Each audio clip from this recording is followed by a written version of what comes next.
আমাদের কাস্টমার আমাদের পরিবার। ঈদের সময় সকলেই ব্যস্ত শহর ছেড়ে পরিবারের সঙ্গে ঈদ করতে গ্রামে যাচ্ছে। আল্লাহ সবাইকে সকল প্রকার বিপদ আপদ থেকে হেফাজত করুক। আসসালামু আলাইকুম। 1000 দিনের চ্যালেঞ্জের 34তম দিনে আপনাকে স্বাগতম। আমার এই চ্যালেঞ্জটা হলো আমাদের ব্যবসার বর্তমান অবস্থান থেকে ঘুরে দাঁড়ানোর। এর জন্য আমি সময় নিয়েছি 1000 দিন। এই 1000 দিনের মধ্যে আমাদের এই ছোট্ট হোমমেড ব্যবসাকে একটা কোম্পানিতে পরিণত করব ইনশাআল্লাহ। তো দেখতে দেখতে ঈদ চলে আসছে, কুরিয়ার বন্ধ হয়ে যাচ্ছে, আমাদের কার্যক্রমও কয়েকদিনের জন্য বন্ধ থাকবে। তবে আমরা ঢাকার বাইরে ডেলিভারি করতে না পারলেও ঈদের মধ্যে ঢাকার ভিতরে আমি নিজেই ডেলিভারি করব ইনশাআল্লাহ। ঈদের মধ্যে অনেকেই আমাদের প্রোডাক্টটা নিয়ে থাকে, বিশেষ করে গিফট করার জন্য।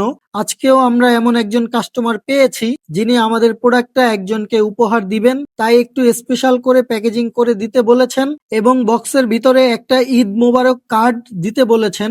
তাই আমি তার কথা মতো সুন্দর করে প্যাকেজিং করে দিয়েছি, একটা ঈদ মোবারক কার্ড দিয়েছি।